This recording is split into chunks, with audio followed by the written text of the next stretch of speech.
শেষ হয়েছে চলমান বিশ্বকাপের প্রথম সপ্তাহের খেলা। সব মিলিয়ে ১২টি গ্রুপের ৪৮টি দলই একটি করে ম্যাচ খেলেছে।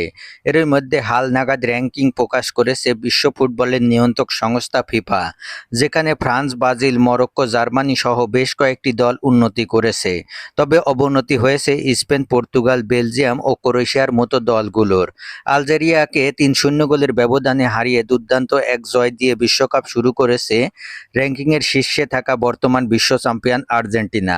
হালনাগাদ র্যাঙ্কিংয়ে বরাবরের মতো শীর্ষেই অবস্থান করছে তারা। তবে দ্বিতীয় স্থানে থাকা স্পেন এক ধাপ পিছিয়ে ৩-এ নেমে গেছে। নিজেদের প্রথম ম্যাচে নবাগত কেপ ভার্দের বিপক্ষে গোলশূন্য ড্র করেছিল দলটি। ৩-এ থেকে এক ধাপ এগিয়ে স্পেনের জায়গা দখল করেছে ফ্রান্স। বিশ্বকাপের প্রথম ম্যাচে সেনেগালের বিপক্ষে ৩-১ গোলে জয় পেয়েছিল তারা। তবে ৪-এ থাকা ইংল্যান্ডের অবস্থানের কোনো পরিবর্তন আসেনি। প্রথম ম্যাচে ক্রোয়েশিয়ার বিপক্ষে ৪-২ গোলে জয় পেয়েছিল ইংলিশরা। বিশ্বকাপ শুরুর আগে ৫ নম্বরে থাকা পর্তুগাল নিজেদের প্রথম ম্যাচে ডিআর কঙ্গোর বিপক্ষে ১-১ গোলে ড্র করেছে। তাদের র্যাঙ্কিংয়ে অবনতি হয়েছে ২ ধাপ।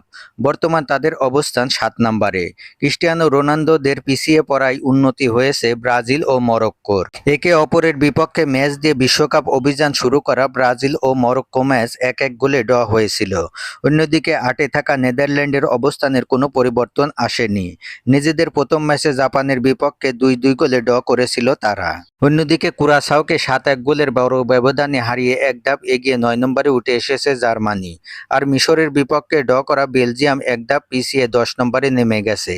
এছাড়া শীর্ষ ২০-এর মধ্যে ২ ধাপ এগিয়ে কলম্বিয়া ১১, এক ধাপ এগিয়ে ১৩তে মেক্সিকো, যুক্তরাষ্ট্র ২ ধাপ এগিয়ে ১৫, জাপান ও ডেনমার্ক এক ধাপ করে পিছিয়ে ১৩ ও ২০ নম্বরে অবস্থান করছে।